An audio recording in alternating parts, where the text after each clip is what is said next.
Shrimati Fathima B, Srimathi Shanifa B, Srimathi Iris, Philomina Joy, Rose John, Eliyamma Babu, Srimathi Suni.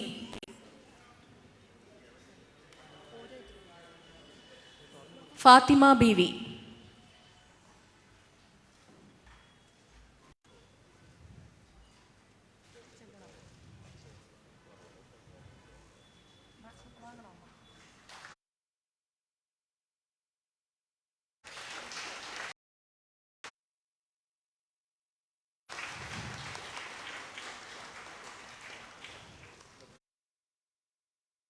Shanifa B,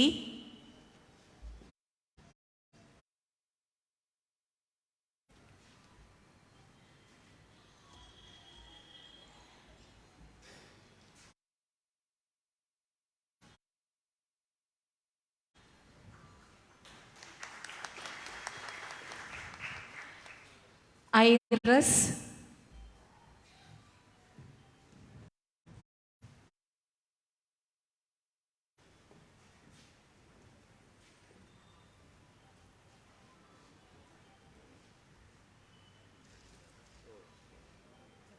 Philomena Joy,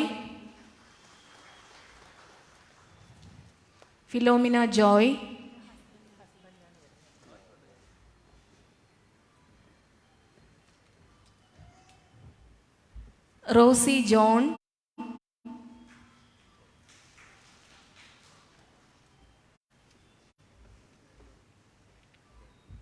Eliyamma Babu,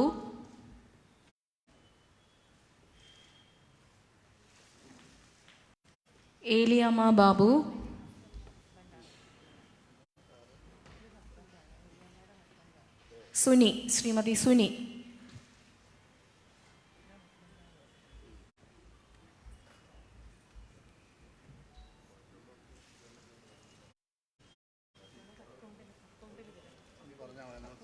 ആദരണീയനായ മുഖ്യമന്ത്രി ഉദ്ഘാടന പ്രസംഗം. ഇനി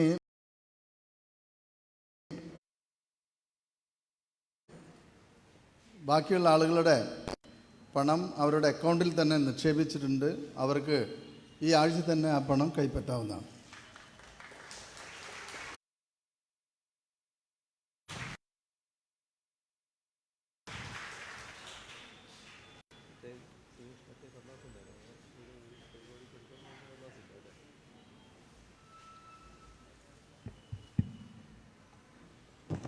സഹോദരീ സഹോദരന്മാരെ,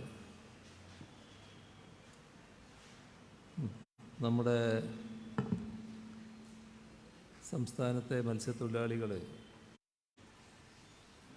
ഇവിടെ തിരുവനന്തപുരം താലൂക്കിൽ കുറച്ചു കാലമായി ദുരിതാശ്വാസ ക്യാമ്പുകളിലും മറ്റും കഴിയേണ്ടി വന്നിട്ടുണ്ട്. ആ കുടുംബങ്ങൾക്ക് വീട് വെച്ച് താമസിക്കുകയാണ് വേണ്ടത്. അതിനുള്ള നടപടികളെക്കുറിച്ചാണ് നേരത്തെ ഇവിടെ വിശദീകരിച്ചത്. അനുയോജ്യമായ ഇടങ്ങളിലേക്ക് മാറി താമസിക്കുന്നതിനുള്ള എല്ലാവിധ ഒരുക്കങ്ങളും നടന്നുകൊണ്ടിരിക്കുകയാണ്. അതേവരെ ആ കുടുംബങ്ങൾ ഏതെങ്കിലും വാടക വീട്ടിൽ കഴിയേണ്ടതായിട്ട് വരും. ഇവിടെ പറഞ്ഞു, അടുത്ത മാസം തന്നെ ഈ ഉദ്ദേശിക്കുന്ന കെട്ടിടത്തിൻ്റെ നിർമ്മാണം ആരംഭിക്കാനാണ് ഉദ്ദേശിക്കുന്നത്. ആ കെട്ടിടം പൂർത്തിയാകുന്നതിന് നമുക്കെല്ലാം അറിയാം, അതിൻ്റേതായ സമയമെടുക്കും. അപ്പോൾ അത് പൂർത്തിയായാൽ മാത്രമേ ഈ കുടുംബങ്ങൾക്ക് അങ്ങോട്ട് മാറാൻ പറ്റുകയും അപ്പോൾ അതേവരെ ഇവിടെ തന്നെ ഇപ്പോൾ കഴിയുന്ന ക്യാമ്പുകളിൽ തന്നെ കഴിയേണ്ടി വരിക എന്നത് ദുഷ്കരമാണ്. അതിനുള്ള ഒരു ആശ്വാസം എന്ന നിലക്കാണ് വാടക വീട് എടുക്കുന്നതിനും ആ വീട്ടുവാടക ഇനത്തിൽ എത്ര തുക നൽകേണ്ടതായി വരുമെന്നത് പരിശോധിച്ച് റിപ്പോർട്ട് ചെയ്യാൻ തിരുവനന്തപുരം ജില്ലാ കലക്ടറെ ചുമതലപ്പെടുത്തിയത്. ജില്ലാ കലക്ടറുടെ ശുപാർശ വന്നു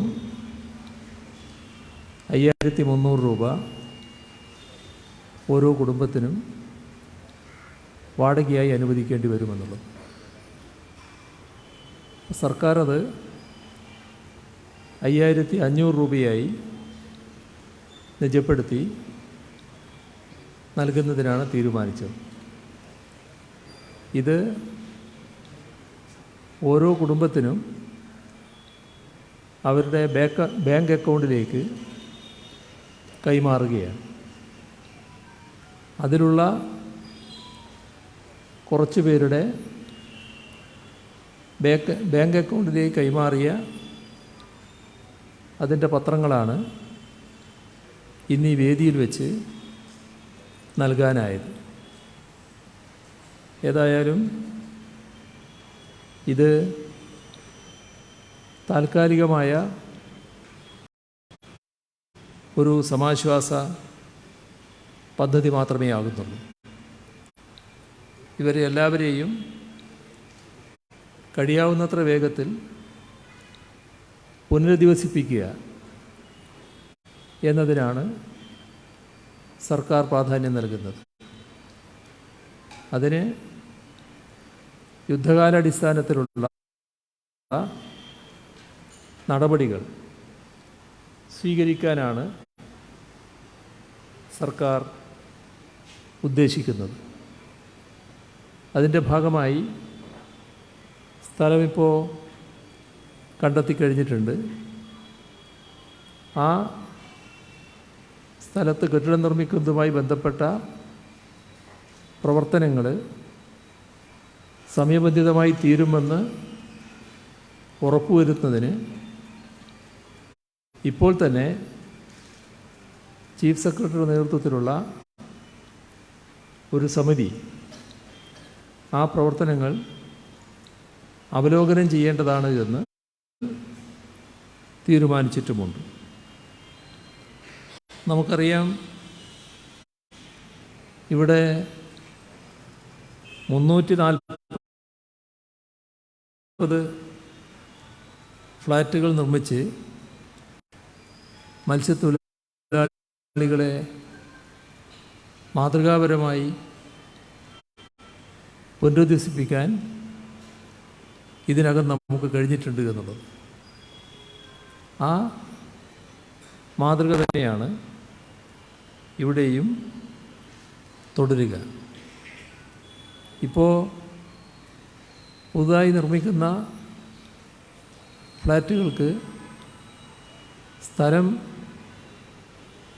എടുക്കാൻ കഴിഞ്ഞത് ഇതിൻ്റെ ഭാഗമായൊരു ചർച്ച മൃഗസംരക്ഷണ വകുപ്പുമായി ബന്ധപ്പെട്ട് നടത്തുകയും അതിലൂടെ 8 ഏക്കർ ഭൂമി ലഭ്യമാക്കുകയും ചെയ്തതാണ്.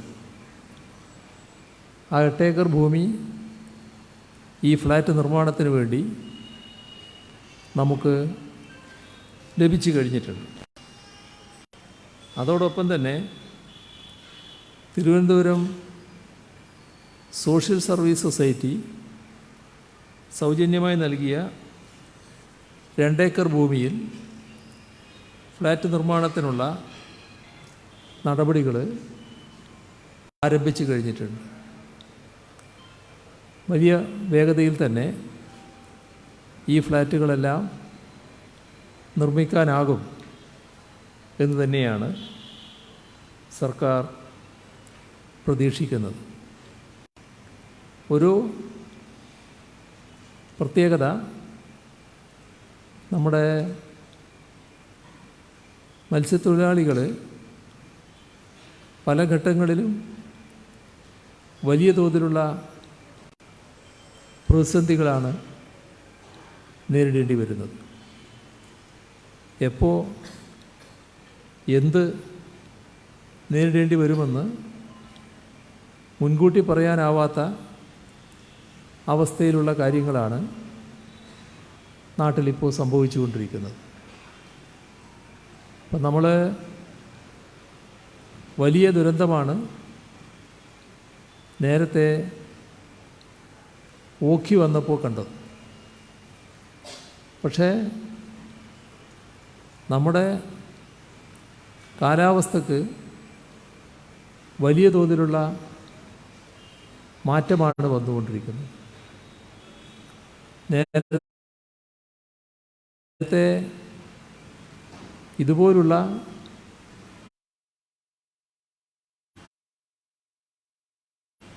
കാലാവസ്ഥ നമുക്ക് അനുഭവിക്കേണ്ടി വന്നിട്ടില്ല. പുതിയ കാലാവസ്ഥാ വ്യതിയാനത്തിൻ്റെ ഭാഗമായി കടുത്ത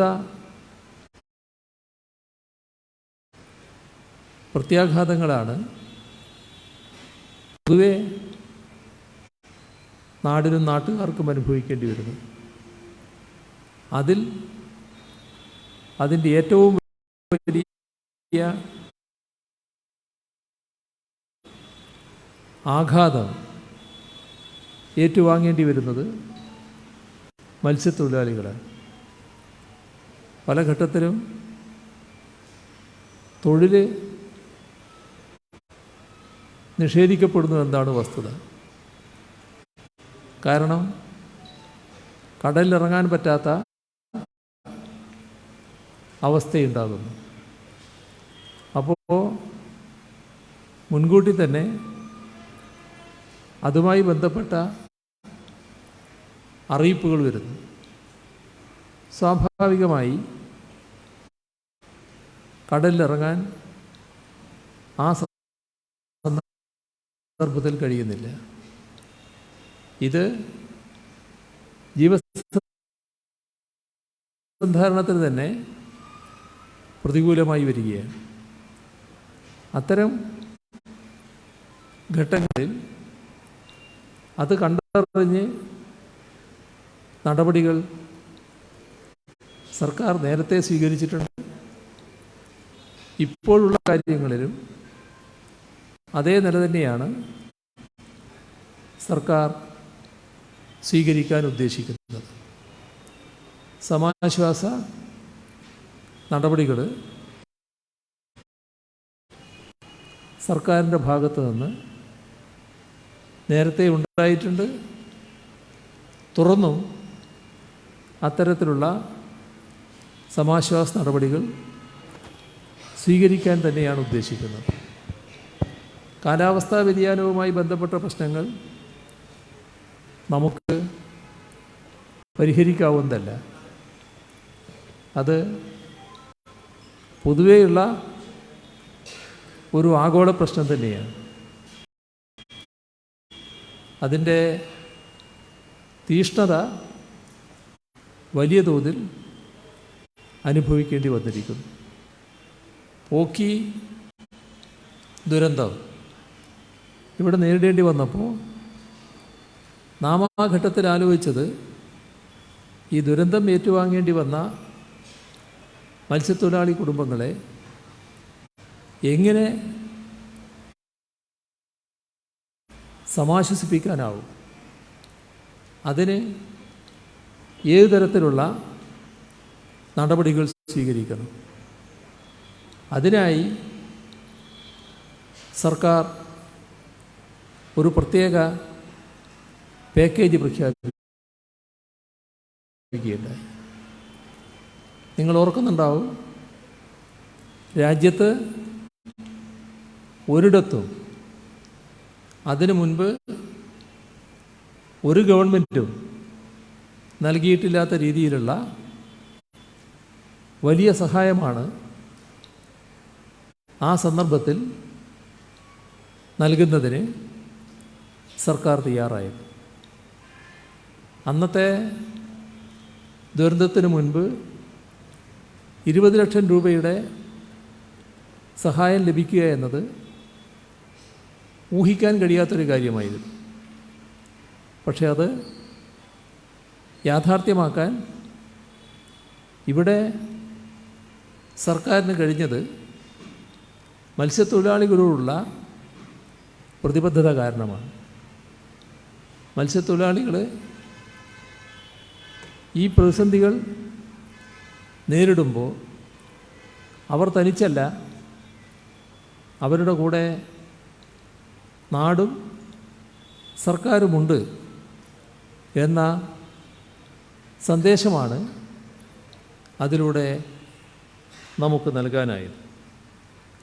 ആ ഘട്ടത്തിൽ വീടുകൾ നഷ്ടപ്പെട്ട നില നോക്കിയാൽ 72 വീടുകൾ പൂർണ്ണമായും 458 എണ്ണം ഭാഗികമായും തകർന്നു പോയിരുന്നു. ഈ പൂർണ്ണമായും തകർന്ന 72 കുടുംബങ്ങൾക്ക് വീടുകൾ നിർമ്മിക്കുന്നതിന് സ്ഥലമടക്കം കണ്ടെത്തി വീട് നിർമ്മിക്കേണ്ടവരുണ്ട് പലരും. അത് കണക്കാക്കി 10 ലക്ഷം രൂപ ധനസഹായം നൽകുന്നതിന് 7,40,00,000 രൂപയുടെ പദ്ധതിയാണ് ആവിഷ്കരിച്ചത്. ഇതിൻ്റെ ഭാഗമായി മാറി താമസിക്കാൻ തയ്യാറായ 22 പേര് വേറെ ഭൂമിയെടുത്ത് വീടുകൾ നിർമ്മിച്ച് മാറി താമസിച്ചു കഴിഞ്ഞു. അവർ പൂർണ്ണമായും നിർദ്ദേശ രീതിയിൽ ഭവന നിർമ്മാണം പൂർത്തീകരിക്കുന്ന സ്ഥിതിയുണ്ടായി. 18 കുടുംബങ്ങൾക്ക് മുട്ടത്തറയിലും ഭീമാപ്പള്ളിയിലും ഫ്ലാറ്റുകൾ അനുവദിച്ചു. 9 കുടുംബങ്ങൾ സർക്കാരിൻ്റെ മറ്റ് ഭവന പദ്ധതികളുടെ ഗുണഭോക്താക്കളാണ്. ഇനിയും ശേഷിക്കുന്നവർ പുതുതായി നിർമ്മിക്കുന്ന ഫ്ലാറ്റിലേക്ക് മാറ്റി താമസിപ്പിക്കുന്നതിനുമാണ് ഉദ്ദേശിക്കുന്നത്. ഇവിടെ ഭാഗികമായി വീട് നഷ്ടപ്പെട്ട 458 മത്സ്യത്തൊഴിലാളികളുടെ വീടുകൾ പുനരുദ്ധരിക്കുന്നതിന് 2 കോടി രൂപ അനുവദിക്കുകയുണ്ടായി. ഇതോടൊപ്പം ആ ഓഖി ദുരന്തത്തിൽ മരണപ്പെട്ടു പോയ കാണാതായ കുടുംബങ്ങളെ പുനരധിവസിപ്പിക്കുന്നതിന് 3,44,00,000 രൂപയാണ് അനുവദിച്ചത്. ഓഖി ദുരന്തത്തിൻ്റെ ഫലമായി മരണപ്പെട്ടതും കാണാതായതുമായ 143 മത്സ്യത്തൊഴിലാളികളുടെ മക്കൾക്ക് സൗജന്യ വിദ്യാഭ്യാസത്തിനായി 14 കോടി രൂപ സർക്കാർ നീക്കിവെക്കുകയുണ്ടായി. 2037 വരെ കുട്ടികളുടെ പഠനം ഉറപ്പാക്കുക എന്ന ലക്ഷ്യത്തോടെയാണ് ആ പദ്ധതി രൂപീകരിച്ചത്. അപ്പോൾ ഇത്തരം കാര്യങ്ങളിൽ മത്സ്യത്തൊഴിലാളികളോടൊപ്പം നിൽക്കുക എന്ന സമീപനമാണ്. ഇവിടെ കടലാക്രമണ ഭീഷണിയും മറ്റും നേരിടേണ്ടി വരുമ്പോൾ അതേ സമീപനം തന്നെയാണ് സർക്കാരിൻ്റെ ഭാഗത്തു നിന്ന് ഉണ്ടാവുക എന്നതാണ് വ്യക്തമാക്കാനുള്ള കാര്യം. അതിൻ്റെ ഭാഗമായാണ് മത്സ്യത്തൊഴിലാളികൾക്കായി പുനർഗേഹം എന്ന പദ്ധതി തന്നെ സർക്കാർ ആവിഷ്കരിച്ചത്.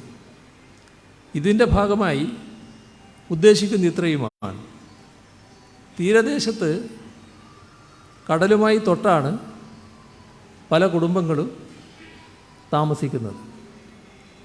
അപ്പോൾ മഴക്കാലമായാൽ അല്ലെങ്കിൽ കടൽ ക്ഷോഭിക്കുന്ന ഘട്ടമായാൽ ഈ കുടുംബങ്ങളെല്ലാം വല്ലാത്ത ആശങ്കയിലാണ് കഴിഞ്ഞു വരുന്നത്. അപ്പോൾ അത് കണക്കിലെടുത്താണ് കടലുമായി തൊട്ട് 50 മീറ്റർ പരിധിക്കുള്ളിൽ താമസിക്കുന്ന കുടുംബങ്ങളെ സുരക്ഷിതമായി മാറ്റിപ്പാർപ്പിക്കുന്നതിനുള്ള പദ്ധതി സർക്കാർ ആവിഷ്കരിച്ചത്.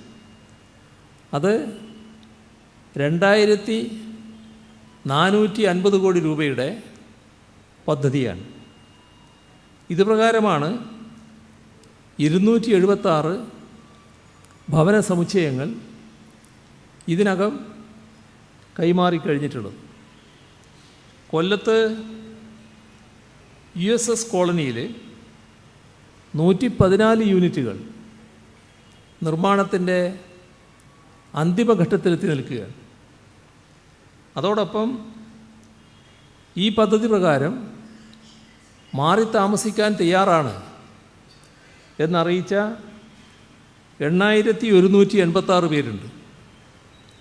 അവരിൽ 3382 പേർ പകരം ഭൂമി കണ്ടെത്തി രജിസ്ട്രേഷൻ നടപടികളിലേക്ക് കടന്നിട്ടുണ്ട്. 1480 വ്യക്തിഗത ഭവനങ്ങളുടെ നിർമ്മാണം പൂർത്തിയാക്കുകയും ചെയ്തിട്ടുണ്ട്. ഇവിടെ കാരോട്, കോഴിക്കോട് വെസ്റ്റ് ഹിൽ, മലപ്പുറം ജില്ലയിൽ പൊന്നാനി, നിറമരുത്തൂർ, കാസർഗോഡ് ജില്ലയിൽ കോയിപ്പാടി, ഇവിടങ്ങളിലെല്ലാം ഭരണ സമുച്ചയം നിർമ്മിക്കാനാണ് അതിൻ്റെ ഭരണാനുമതി ആയിക്കഴിഞ്ഞിട്ടുണ്ട്. അപ്പോൾ മത്സ്യത്തൊഴിലാളികളെ സുരക്ഷിതമായ ഇടങ്ങളിലേക്ക് മാറ്റിപ്പാർപ്പിക്കുക എന്ന പദ്ധതി കാര്യക്ഷമമായി തന്നെ മുന്നോട്ട് കൊണ്ടുപോകാനാണ് സർക്കാർ ഉദ്ദേശിക്കുന്നത്. ഇതോടൊപ്പം തീരദേശ വികസനത്തിന് 5000 കോടി രൂപയുടെ പാക്കേജാണ് നടപ്പാക്കുന്നത്. അതിൽ തീരസംരക്ഷണമുണ്ട്, പുനരധിവാസമുണ്ട്, ഹാർബറിൻ്റെയും മാർക്കറ്റിൻ്റെയും നവീകരണമുണ്ട്, പാർപ്പിടം, വിദ്യാഭ്യാസം, ആരോഗ്യം, ഇവയുടെയെല്ലാം നവീകരണങ്ങൾ, ഇതെല്ലാം ഈ പാക്കേജിൽ ഉൾപ്പെടുകയാണ്. അതോടൊപ്പം തന്നെ അതിശക്തമായ കടലാക്രമണം നേരിടുന്ന ചില പ്രത്യേക ഹോട്ട്സ്പോട്ടുകൾ കേരളത്തിൻ്റെ കടൽ തീരത്തുണ്ട്. അവയെല്ലാം കണ്ടെത്തി അവിടങ്ങളിൽ ആവശ്യമായ സംരക്ഷണ നടപടി സ്വീകരിക്കുകയാണ്. അതാണ് നേരത്തെ സ്വാഗത പ്രസംഗത്തിൽ പരാമർശിച്ച പൂന്തുറയിലെ ഓഫ് ഷോർ ബ്രേക്ക് വാട്ടർ നിർമ്മാണം. ഇതോടൊപ്പം തന്നെ എല്ലാ കാലത്തും, ഏത് മഴക്കാലത്തും ചെല്ലാനത്തെപ്പറ്റി ഒരുപാട് വാർത്തകൾ നമ്മൾ കേൾക്കാറുണ്ട്. കാരണം ചെറിയൊരു മാറ്റം വന്നാൽ കടൽ നേരെ ഇങ്ങോട്ട് കയറി ആളുകളുടെ വീട്ടിലേക്കാണ് എത്തുക. ഇത്തവണ അത്തരമൊരു വാർത്ത നമുക്ക് കേൾക്കേണ്ടി വന്നില്ല.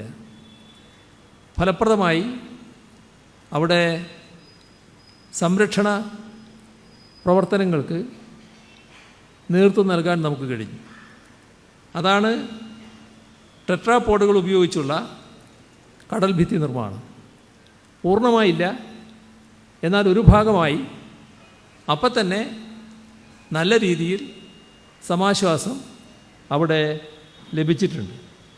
ഇതിൻ്റെ ആദ്യഘട്ട നിർമ്മാണത്തിനായി 256 കോടി രൂപയാണ് അനുവദിച്ചത്.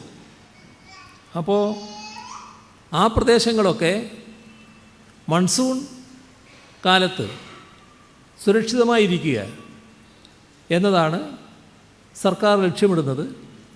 അവ നമുക്ക് യാഥാർത്ഥ്യമാക്കാൻ കഴിയും എന്നതിൻ്റെ തെളിവ് ഇതിനകം വന്നു കഴിഞ്ഞിട്ടുണ്ട്.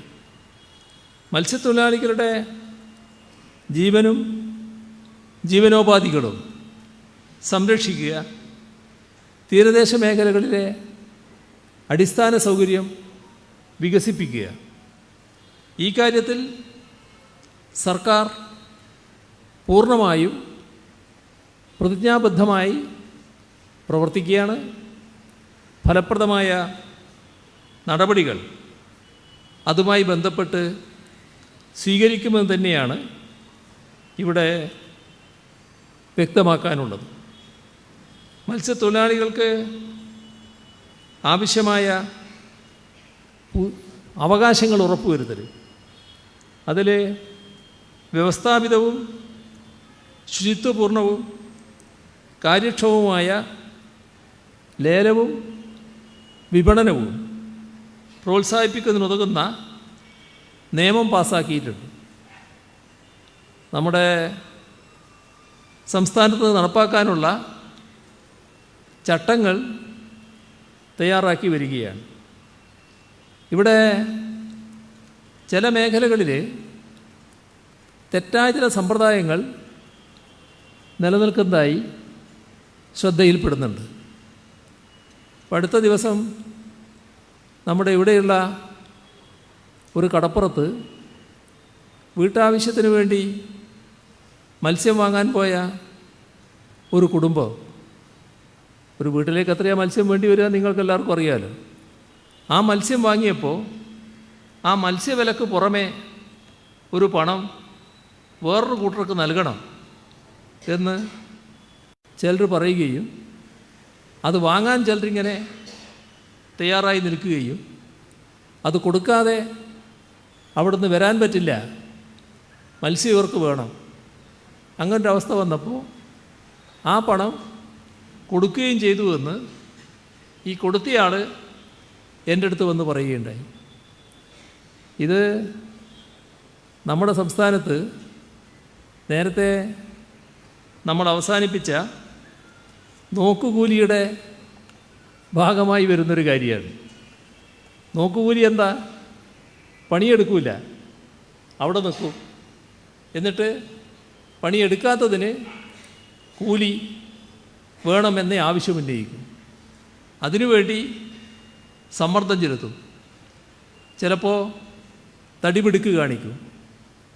ആ കാര്യത്തിൽ സർക്കാർ ബന്ധപ്പെട്ട ട്രേഡ് യൂണിയനുകളെ ആകെ വിളിച്ചു. അപ്പോൾ എല്ലാ ട്രേഡ് യൂണിയനുകളും പറഞ്ഞു, ഞങ്ങൾ തൊഴിലെടുക്കുന്നവരുടെ അവകാശം സംരക്ഷിക്കുന്നതിന് വേണ്ടി നിലകൊള്ളുന്നവരാണ്, അല്ലാതെ ഇമാതിരി കാര്യങ്ങൾക്കൊന്നും ഞങ്ങൾ കൂട്ടുനിൽക്കില്ല. ഇപ്പോൾ നോക്കുകൂലി നമ്മുടെ സംസ്ഥാനത്ത് അവസാനിപ്പിക്കാനായി. എന്നാലും തെറ്റായ ചില പ്രവണതകൾ ചിലയിടത്ത് ഉയർന്നു വന്നേക്കാം. അപ്പം അതിനെ കർശനമായി നിയമ നടപടികളിലൂടെ നേരിടുക എന്നതാണ് സർക്കാർ സ്വീകരിക്കുന്ന നിലപാട്. അപ്പോൾ ക്രമവിരുദ്ധവും നിയമവിരുദ്ധവുമായി പണം പിടുങ്ങിയെടുക്കുന്ന നടപടികൾ ആരുടെ ഭാഗത്തുണ്ടായാലും അത് ഒരു തരത്തിലും അംഗീകരിക്കാവുന്നതല്ല. അപ്പോൾ വ്യവസ്ഥാപിതവും ശുചിത്വപൂർണവും കാര്യക്ഷമവുമായ ലേലവും വിപണനവും പ്രോത്സാഹിപ്പിക്കാൻ ഉതകുന്ന നിയമമാണ് പാസ്സാക്കിയിട്ടുള്ളത്. അതിനുള്ള ചട്ടങ്ങൾ വേഗം തന്നെ നടപ്പാക്കാനാണ് ഉദ്ദേശിക്കുന്നത്. അതോടൊപ്പം തന്നെ മത്സ്യബന്ധനോപകരണങ്ങളുടെ ഉടമസ്ഥാവകാശം അത് മത്സ്യത്തൊഴിലാളികൾക്ക് ഉറപ്പു നൽകുന്ന നിയമനിർമ്മാണം. അതിൻ്റെ കൂടെ തന്നെ കടലിലേക്കുള്ള പ്രവേശനാധികാരം അതും മത്സ്യത്തൊഴിലാളികൾക്ക് ഉറപ്പു നൽകുന്ന നിയമനിർമ്മാണം അതിൻ്റെ അന്തിമ ഘട്ടത്തിലാണ്. തിരഞ്ഞെടുത്ത 60 മത്സ്യഗ്രാമങ്ങളിലായി 900 മത്സ്യത്തൊഴിലാളികളെയും 300 യാനങ്ങളെയും ഉൾപ്പെടുത്തി കടൽ സുരക്ഷാ സ്ക്വാഡുകൾ രൂപീകരിച്ചിട്ടുണ്ട്. ഇപ്പോൾ ആഴക്കടൽ മത്സ്യബന്ധന മേഖലയിൽ വിദേശ കപ്പലുകളുടെ കടന്നുകയറ്റമാണ്.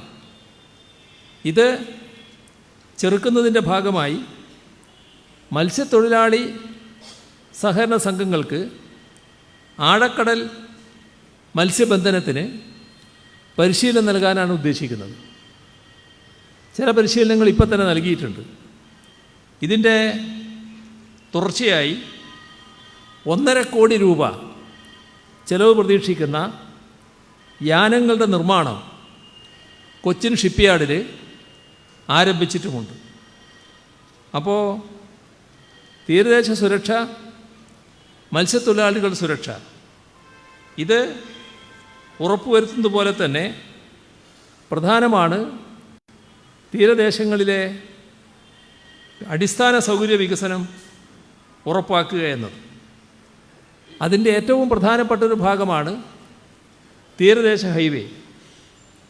അതുമായി ബന്ധപ്പെട്ട നടപടികൾ നല്ല വേഗതയിലാണ് നീങ്ങിക്കൊണ്ടിരിക്കുന്നത്. അതോടൊപ്പം മാതൃകാ മത്സ്യഗ്രാമം രൂപീകരിക്കൽ, 8ഓളം ഫിഷിംഗ് ഹാർബറുകളുടെ നിർമ്മാണം പൂർത്തീകരിച്ചത്, പരപ്പനങ്ങാടിയിലും ചെത്തിയിലും പുതിയ ഹാർബറുകളുടെ നിർമ്മാണം ആരംഭിച്ചത്, പൊഴിയൂർ മത്സ്യബന്ധന തുറമുഖത്തിൻ്റെ രൂപരേഖ തയ്യാറാക്കി വരുന്നത്, ഇതെല്ലാം ഈ വികസനവുമായി ബന്ധപ്പെട്ട നടപടികളുടെ ഭാഗമാണ്. മത്സ്യത്തൊഴിലാളികളുടെ കുട്ടികളുടെ പഠന സൗകര്യങ്ങൾ വർദ്ധിപ്പിക്കുക, ഇതിന് എല്ലാ തീരദേശ സ്കൂളുകളുടെയും സൗകര്യം വിപുലീകരിക്കുന്നതിന് നടപടികൾ സ്വീകരിച്ചിരിക്കുകയാണ്. തീരദേശ വിദ്യാലയങ്ങളിൽ സ്മാർട്ട് ക്ലാസ് മുറികൾ തയ്യാറാക്കിയിട്ടുണ്ട്. റെമഡിയൽ പരിശീലനത്തിനുള്ള പ്രതിഭാതീരം പദ്ധതിക്ക് 1 കോടി രൂപയാണ് വകയിരുത്തിയത്. നമ്മുടെ സംസ്ഥാനത്ത് പട്ടികജാതി വിഭാഗങ്ങൾക്ക് അനുവദിക്കുന്ന നിരക്കുണ്ട്. അതേ നിരക്കിൽ മത്സ്യത്തൊഴിലാളി വിദ്യാർത്ഥികൾക്കും വിദ്യാഭ്യാസ ആനുകൂല്യങ്ങൾ ലഭ്യമാക്കാൻ നമുക്ക് കഴിഞ്ഞിട്ടുണ്ട്.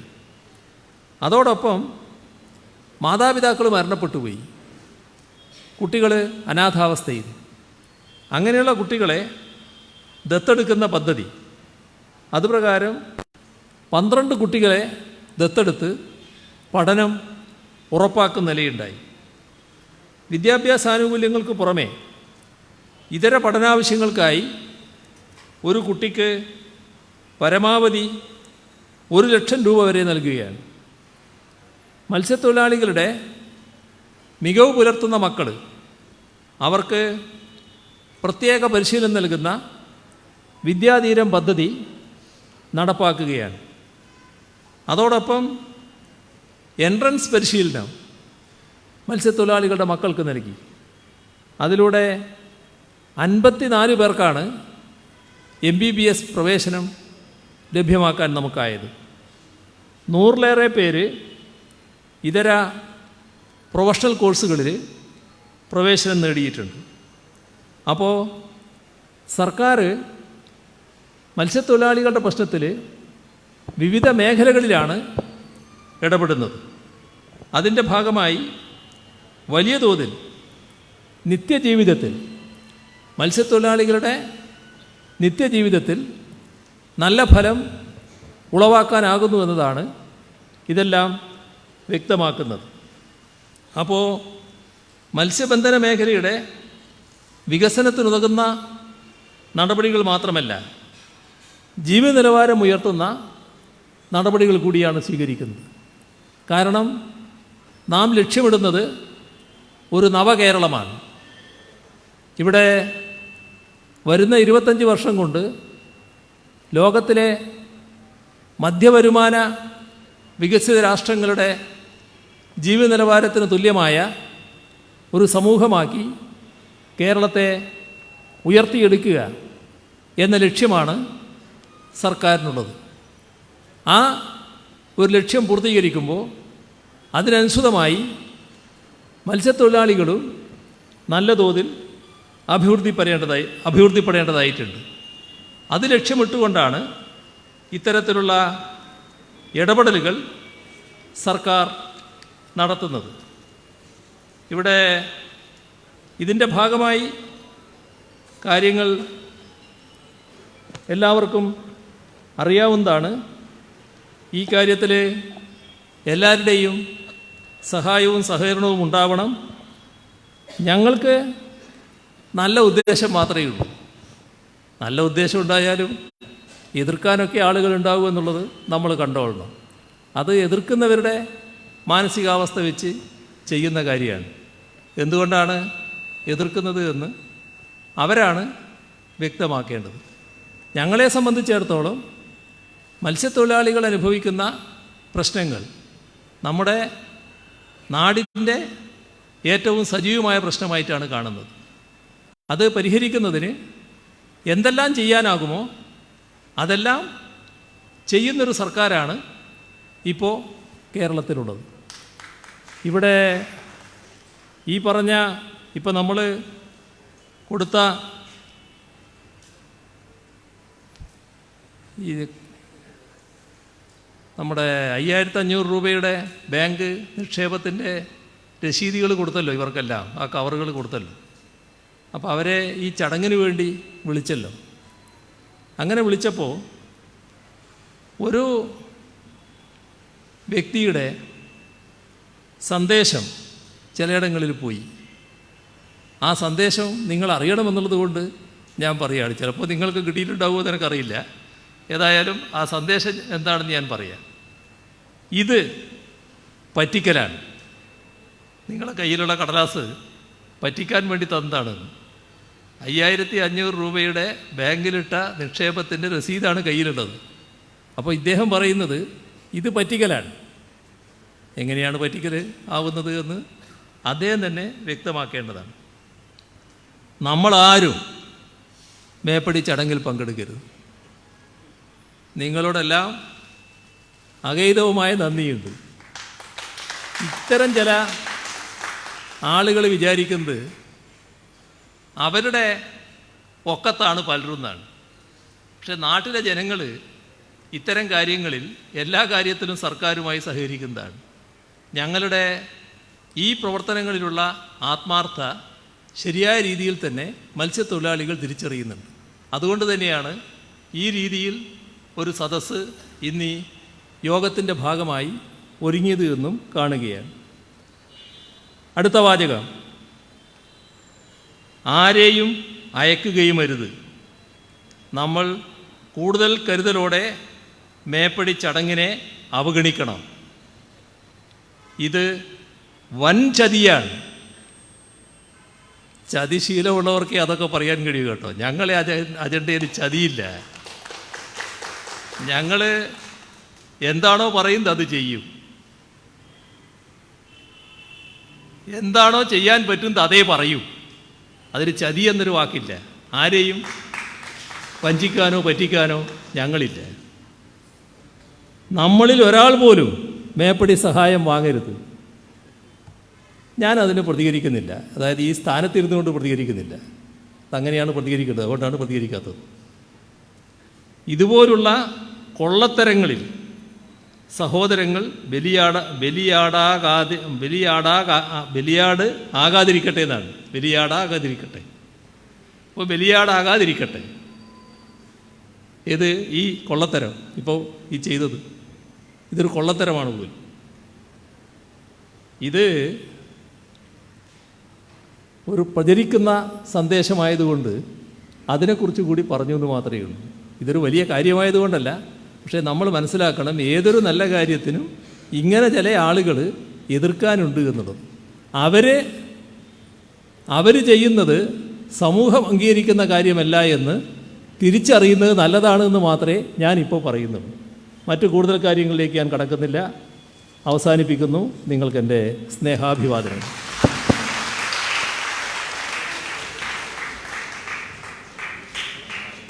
മത്സ്യത്തൊഴിലാളികളുടെ പുനരധിവാസ ധനസഹായ വിതരണം ഉദ്ഘാടനം നിർവഹിച്ചതിനും ഉജ്ജ്വലമായ ഉദ്ഘാടന പ്രസംഗത്തിനും കൃതജ്ഞത അറിയിക്കുന്നു സർ. അങ്ങയുടെ ശക്തമായ നേതൃത്വത്തിൽ